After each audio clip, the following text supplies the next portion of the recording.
آج کی ویڈیو میں ہم آپ کو رسول اللہ صلی اللہ علیہ وآلہ وسلم کی 10 عادات مبارکہ اور ماڈرن سائنسی تحقیق کے موازنہ کر کے بتائیں گے آپ صلی اللہ علیہ وآلہ وسلم پوری حیات طیبہ بیمار نہ ہوئے، اس کی کیا وجہ ہے۔ نمبر 1، صبح جلدی اٹھنا۔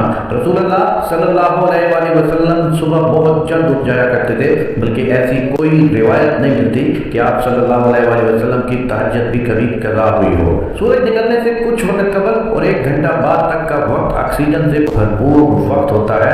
آج سائنسی تحقیق کی بنیاد پر بھی صحت کے اعتبار سے 24 گھنٹوں میں یہ بہترین وقت ہوتا ہے جس میں آپ کو زیادہ سے زیادہ آکسیجن لینے کا موقع ملتا ہے، جو کہ آپ کی صحت مند زندگی کے لیے ایک بہترین عمل ہے۔ نمبر 2، آنکھوں کا مساج۔ صبح نیند سے اٹھنے کے بعد رسول اللہ صلی اللہ علیہ وآلہ وسلم آنکھوں کا مساج فرمایا کرتے تھے۔ جسم کا پورا نظام 11 سسٹم پر مشتمل ہوتا ہے۔ نیند سے اٹھنے کے بعد یہ سسٹم بحال ہونے میں 11 سے 12 منٹ لیتا ہے۔ اگر آپ آنکھوں کا مساج کرتے ہیں تو یہ سسٹم 10 سے 15 سیکنڈ میں فوراً بحال ہو جاتا ہے۔ نمبر 3، بستر پر کچھ دیر بیٹھے رہنا۔ رسول اللہ صلی اللہ علیہ وآلہ وسلم بستر سے اٹھ کر کچھ دیر بیٹھے رہتے تھے اور معمول تھا کہ 3 دفعہ سورہ اخلاص پڑھتے تھے کہ جس کو پڑھنے میں تقریباً 1 منٹ صرف ہوتا ہے۔ آج میڈیکل سائنس بتاتی ہے کہ ہمارے دماغ میں ایک کیپلری ہے جس کے ایک حصے سے دوسرے حصے کے لیے خون کے لیے ایک پل بنتا ہے۔ اس طرح اس پل کے ذریعے ہی سے ہمارے پورے دماغ کو بلڈ کی سپلائی بحال ہوتی ہے کہ جہاں سے ہمارے تمام اعضاء یعنی پورا جسم کو کنٹرول ہونا ہوتا ہے۔ اگر کوئی شخص صبح بیدار ہوتا ہے اچانک اٹھ کر چل دے کہ جب ابھی برین میں بلڈ کی سپلائی بحال نہیں ہوئی تو اس شخص کو یہاں برین ہیمریج ہو سکتا ہے یا وہ برین کے کئی دوسرے پیچیدہ مسائل کا شکار ہو سکتا ہے کہ جس میں اچانک جسم کے کئی حصوں کا مفلوج ہونا فالج بھی شامل ہے۔ جبکہ اگر وہ 1 منٹ بیٹھا رہتا ہے تو اس کے دماغ میں بلڈ کی سپلائی بحال ہو سکے تو بہت سی پیچیدہ مسائل سے بچ سکتا ہے۔ یہ باقاعدہ ایک سائنس ہے اور اس ایک حدیث مبارکہ کے پیچھے بہت سے پروفیسر اور ڈاکٹر کی ریسرچ شامل ہے کہ جس میں غیر مسلم ریسرچر نے بھی اتفاق کیا کہ ہمیں محمد مصطفیٰ صلی اللہ علیہ وآلہ وسلم کی اس سنت کے مطابق صبح اٹھنے کے بعد بیڈ پر کچھ دیر بیٹھے رہنا چاہیے۔ اس کا فائدہ یہ ہے کہ دماغ پوری طرح سے ایکٹیو ہو کر ہمارے جسم کی بھرپور رہنمائی کے قابل ہو جاتا ہے۔ یہ سنت مبارکہ جہاں بہت بڑا اجر و ثواب ہے وہاں صحت کا بہت بڑا راز بھی ہے۔ نمبر 4، قیلولہ کرنا۔ آپ صلی اللہ علیہ وسلم کی عادت مبارکہ تھی کہ دوپہر کے کھانے کے بعد 1 گھڑی کے لیے 20 سے 25 منٹ آپ تقریباً لیٹ جایا کرتے تھے۔ اس کا فائدہ یہ ہے کہ تقریباً 68% افراد میں جب وہ لنچ کرتے ہیں تو ان کا معدہ تھوڑی مقدار میں الکوہل سے ملتا جلتا مادہ پیدا کرتا ہے۔ ایسے میں انسان اگر چل پھر رہا ہو تو وہ چکرا کر گر سکتا ہے یا اس پر خمار کی سی کیفیت طاری ہو سکتی ہے۔ یہی سبب ہے کہ آپ ہمیشہ دوپہر کے کھانے کے بعد اپنے آپ کو تھوڑا سا بوجھل سا محسوس کرتے تھے۔ اگر ہم کچھ دیر لیٹ جائیں تو الکوہل سے پیدا ہونے والے خمار کا ذہن پر زیادہ دباؤ نہیں آئے گا اور باڈی فنکشن کے لیے زیادہ فعال رہے گا اور ہم کسی بھی طرح کے حادثے سے بچ سکیں گے۔ اس کے علاوہ بھی سنت مبارکہ پر عمل نہ کرنے کی صورت میں بہت سے صحت کے مسائل کا خدشہ رہتا ہے۔ چونکہ یہ بات آج تحقیقات سے ثابت شدہ ہے، اس لیے دنیا بھر کے ممالک میں بیشتر 1 سے 2 یا 3 بجے تک دوپہر کا وقفہ کیا جاتا ہے تاکہ لوگ لنچ کے بعد کچھ قیلولہ کر سکیں۔ آج پورا یورپ رسول اللہ صلی اللہ علیہ وآلہ وسلم کی سنت کو عملاً اپنائے ہوئے ہے اور پورے یورپ میں دوپہر 1 سے 3 بجے تک کا وقفہ ہوتا ہے۔ انہوں نے سنت رسول پر ریسرچ کی، اپنایا اور ہم سے کہیں بہتر صحت کا معیار رکھتے ہیں۔ نمبر 5، کھانے سے پہلے پھل نوش فرمانا۔ رسول اللہ صلی اللہ علیہ وسلم ہمیشہ کھانے سے پہلے فروٹ نوش فرمایا کرتے تھے۔ آپ کی عادت مبارکہ تھی کہ آپ کھانے کے بعد پھل نوش نہ فرماتے تھے۔ مختلف پھلوں میں 90 سے 99% تک پانی کی مقدار ہوتی ہے۔ آپ نے چونکہ کھانا کھانے کے بعد پانی پینے سے منع فرمایا ہے جبکہ کھانے سے قبل پانی پینے کی ترغیب دلائی ہے۔ اس لیے مختلف پھل بھی جو کہ پانی کی بہت زیادہ مقدار رکھتے ہیں، اس لیے ان کو کھانے سے پہلے کھانے سے جسم اور خاص طور پر معدہ اور آنتوں کو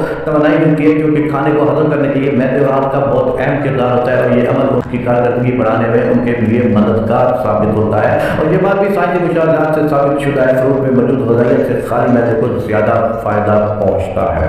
نمبر 6، غذا کے بعد پانی نہ پینا۔ رسول اللہ صلی اللہ علیہ وسلم کبھی بھی کھانے کے بعد پانی نہ پیتے۔ آج علم و تحقیق سے جو باتیں سامنے آئی ہیں ان سے پتہ چلتا ہے کہ سنت مبارکہ پر عمل کرنے کے اس قدر نقصانات ہیں کہ گمان بھی نہیں کیا جا سکتا۔ جب ہم کھانے کے بعد پانی پیتے ہیں تو کھانے میں جس قدر بھی فیٹس ہوتے ہیں وہ کھانے سے نکل کر معدے کے اوپر والے حصے کی طرف آ جاتے ہیں۔ باقی کھانا ہاضمے کے دوسرے مرحلے کے لیے چھوٹی آنت میں چلا جاتا ہے۔ اس طرح معدے میں رہ جانے والا فیٹ اور